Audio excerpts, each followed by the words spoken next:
Ok, vas-y, bon. Oh putain. Attends, les pecs passent pas. Attends. Doucement, doucement. Oh putain. Ça rentre là, ça ferme? C'est compliqué là, ça ferme pas. Hein. Et il faut que ça ferme, il faut que ça rentre. Doucement, doucement. Ah, ça fermera jamais, hein. Putain, je m'en fous, je m'en bats les couilles, il faut que ça rentre. Je vais perdre 7 kilos en 3 semaines s'il faut.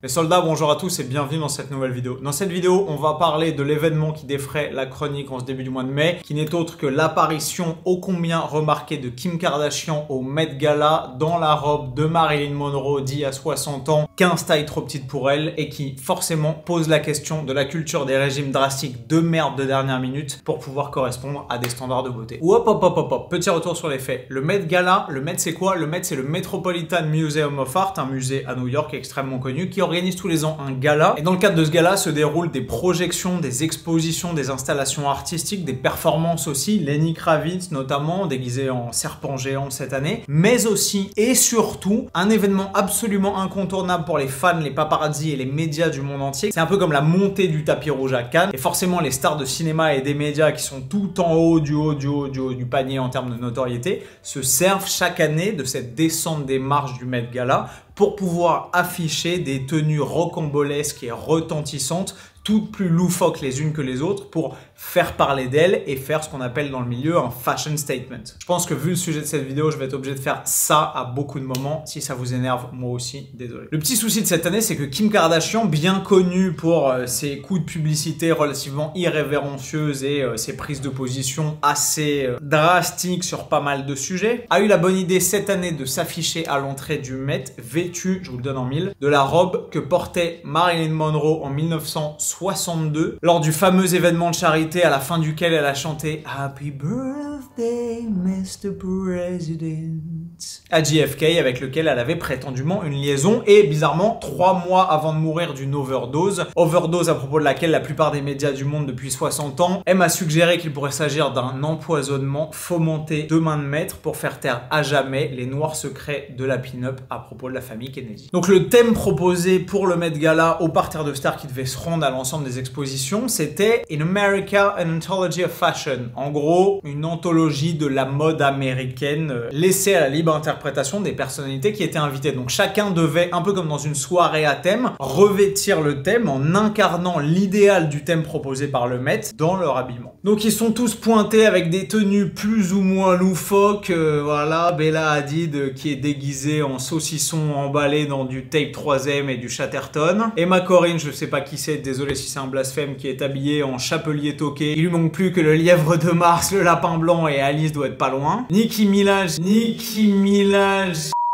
Minaj qui se pointe dans une robe pigeonnante avec des plumes de vautour tout autour du cul et un croisement manifestement entre Black Swan et Magic Mike. Bref, vous avez compris le délire. L'objet de cette vidéo et le scandale qui a émané de ce Met Gala 2022, c'est que Kim Kardashian, pour pouvoir jouer la carte du thème à fond, a décidé de rentrer dans la robe portée par Marilyn Monroe en 1962, alors que Marilyn Monroe faisait probablement 15 kilos de moins qu'elle et surtout avait des formes qui sont extrêmement différentes. Alors, outre le souci du débat culturel sur lequel chacun peut avoir son opinion et qui est pourtant extrêmement virulent à l'heure actuelle, notamment sur Twitter et sur l'ensemble des réseaux sociaux, de est-ce qu'il est bon de sortir une robe d'un musée qui a été vendue en 2016 à 4,8 millions de dollars et qui appartient au patrimoine, peut-être pas mondial, mais au moins de la culture iconique américaine et qui a été la dernière robe portée pendant une apparition publique d'une star aussi iconique que Marilyn Monroe. Est-ce que ça vaut vraiment le coup de la désacraliser et de l'extirper de tout ce contexte très américano-américain simplement pour 10 minutes pour descendre des marches? Je vous laisse me dire ce que vous en pensez dans les commentaires, mais le débat n'est pas là. Parce qu'évidemment, on n'est pas sur une chaîne fashion, on est sur une chaîne qui parle de bien-être, d'entraînement et de nutrition. Et là où la problématique du port de la robe de Marilyn Monroe fait extrêmement débat, c'est que Kim Kardashian se vante directement à la sortie du Met Gala d'avoir perdu, tenez-vous bien, 16 pounds. I tried it on and it didn't fit me. And so I looked at them and I said, give me like 3 weeks.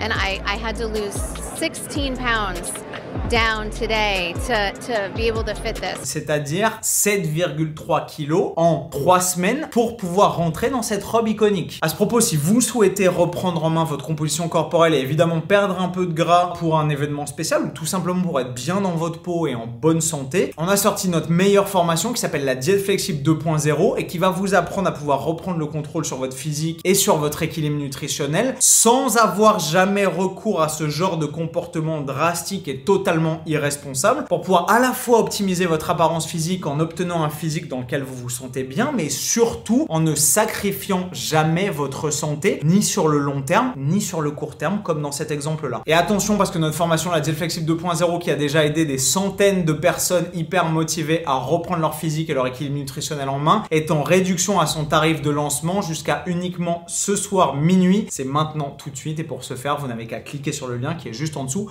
en description de la vidéo. Alors je vous vois venir, certains vont probablement dire Antoine, perdre 7 kilos en 3 semaines pour un sujet qui serait extrêmement en surpoids, voire en obésité morbide, c'est pas totalement impossible. Certes, sauf qu'on n'est évidemment pas sur ce type de sujet parce qu'on est sur une femme qui est censée s'entraîner relativement, puisque c'est ce qu'elle poste sur ses réseaux sociaux, avoir un mode de vie relativement actif et être un exemple pour plus de 309 millions de personnes et de jeunes filles dans le monde entier. Donc on n'est clairement pas dans le cas d'un sujet avec une composition corporelle pathologique qui doit tout faire pour abaisser son niveau de body fat le plus vite possible pour revenir à des constantes saines. On est dans le cas d'une femme qui est censée être en bonne santé puisque c'est ce qu'elle vend avec sa beauté et son opulence au quotidien et qui va se forcer simplement pour pouvoir porter une robe iconique pendant 10 minutes, à se soumettre à ce qu'on appelle tout simplement un crash diet, en français dans le texte et dans la langue de Molière, un régime miracle de merde dans lequel on va s'imposer le plus de restrictions possibles pour pouvoir perdre le plus de poids possible en négligeant totalement sa santé. Son plan de bataille, et on va s'en tenir aux faits comme d'habitude, vous connaissez ma démarche,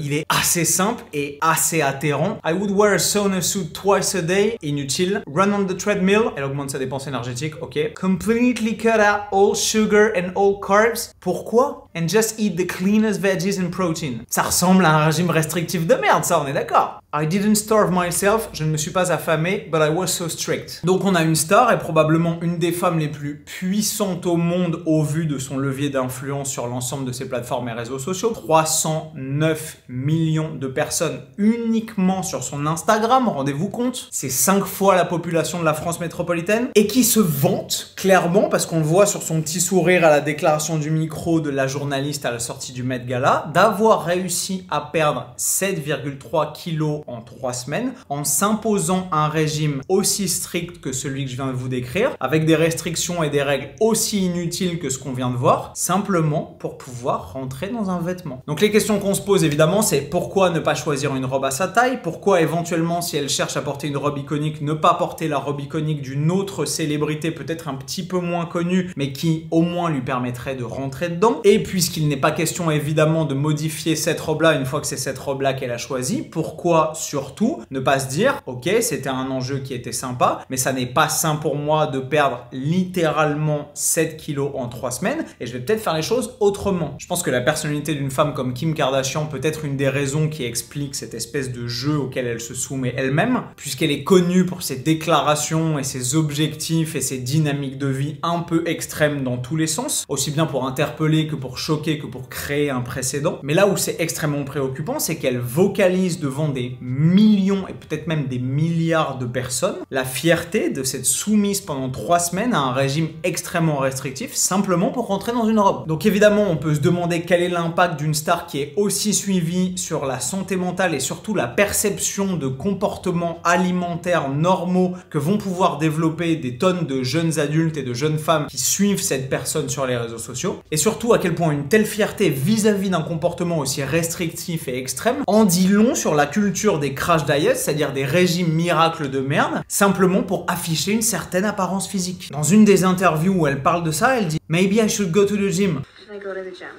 Oui, peut-être que tu devrais t'entraîner, mais peut-être que tu devrais prendre soin de ta santé en faisant du sport à l'année et pas simplement pendant 3 semaines pour pouvoir rentrer dans une robe qui n'est définitivement pas à ta taille. Porter un vêtement de sudation 2 fois par jour, aucun intérêt, tout ce que tu vas perdre c'est de l'eau et évidemment pas du gras. Et les stocks d'eau se reconstituant quasiment en 24 heures, ça n'a aucun intérêt, même sur une temporalité de 3 semaines. Supprimer tous les sucres et les glucides. Pourquoi s'imposer quelque chose d'aussi peu socialement tenable? Tellement peu tenable qu'elle le dit elle-même dans la fin de l'interview, elle a grand hâte de pouvoir remanger des donuts et des pizzas dès qu'elle aura enlevé la robe. Since I haven't eaten carbs or sugar in about 3 weeks, we're eating pizza and donut party back at the hotel. Ce qui illustre si besoin est la perspective tellement court-termiste de cette démarche et donc forcément l'absence de côté durable et soutenable sur le long terme et l'absence totale de préoccupation pour sa santé par définition. En voyant son protocole, je me suis dit, à la limite, si elle voulait faire les choses de façon aussi débile et les garder pour elle, il y aurait une solution qui aurait pu convenir et qui pourrait utiliser certains ingrédients de ceux qu'elle a utilisés. Ce serait de suivre un protocole de déshydratation comme on le fait pour certains combattants professionnels de boxe, de sport de combat ou de MMA par exemple. Et là, à la limite, on peut faire un parallèle assez intéressant entre la démarche de la star et la démarche de certains sportifs de haut niveau qui littéralement vont perdre parfois jusqu'à 7 ou 10 kilos en l'espace de 24 heures pour pouvoir rentrer dans une certaine catégorie de poids et reprendre du poids juste après la pesée et combattre dans cette même catégorie avec un avantage de poids notable. Quand c'est mal exécuté, ce sont évidemment des procédures qui sont extrêmement coûteuses pour le niveau d'énergie et surtout la santé sur le long terme des sportifs en question. Quand c'est bien exécuté avec un vrai protocole comme certains entraîneurs dans le milieu savent le pratiquer, même si c'est un processus qui est violent pour l'organisme, ça peut permettre de minimiser les conséquences sur le long terme. Mais là, c'est pas du tout ce dont il est question manifestement, donc je referme cette petite parenthèse qui aura pu éventuellement piquer votre curiosité, puisqu'on se rend compte que tout ce qui est glorifié ici, c'est un trouble du comportement alimentaire dans le cadre duquel une femme qui a une influence planétaire va se soumettre tout simplement à un régime alimentaire extrêmement drastique et inutilement trop restrictif pour pouvoir satisfaire à des critères de beauté. Je crois que le plus hilarant et peut-être le plus grotesque dans tout ça, c'est la séance d'essayage de la robe